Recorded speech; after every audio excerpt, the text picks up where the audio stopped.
Hello दोस्तों, नमस्कार, प्रणाम। मैं नीलम पांडे अपने यूट्यूब चैनल में आप सभी दोस्तों का स्वागत करती हूँ। आप सभी के बीच में बहुत ही प्यारा सा बेटी सुहाग गीत लेके आई हूँ। आशा करती हूँ आप लोगों को पसंद आए। प्लीज़ सुहाग गीत पसंद आए चैनल को सब्सक्राइब कीजिए, वीडियो को लाइक कीजिए, शेयर कीजिए, प्यारा सा कमेंट ज़रूर दीजिएगा। आइए गीत का आनंद लेते हैं। केही बिना सुना भैले बाबा के बाखरिया रे, बाबा के बाखरिया अरे केही बिनु बगिया उदास रे लालनावा रे, केही बिनु बगिया उदास रे लालनावा, केही बिनु सुना भैले बाबा के बाखरिया रे, बाबा के बाखरिया अरे केही बिनु बगिया उदास रे लालनवा रे, केही बिनु बगिया उदास रे लालनवा,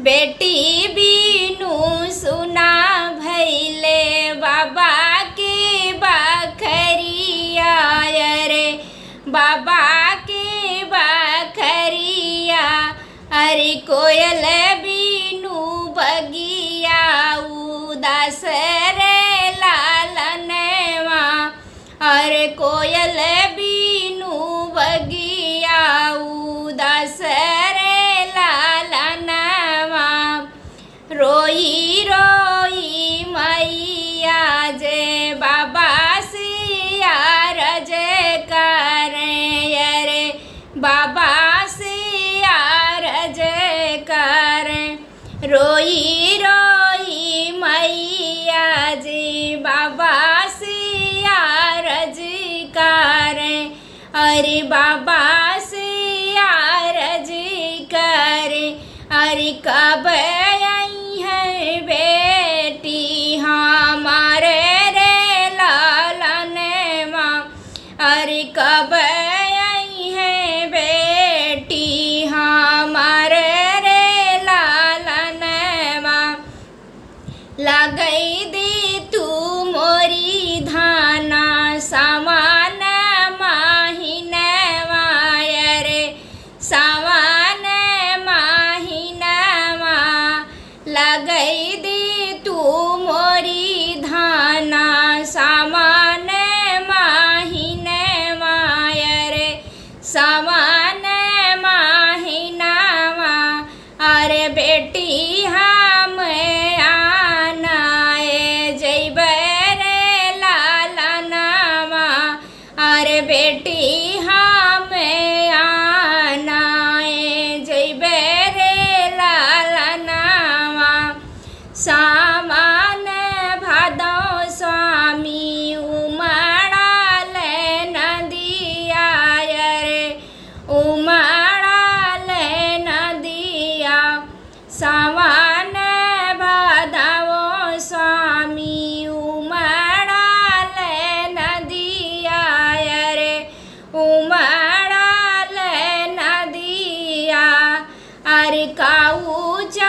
और भरी जई है आंगन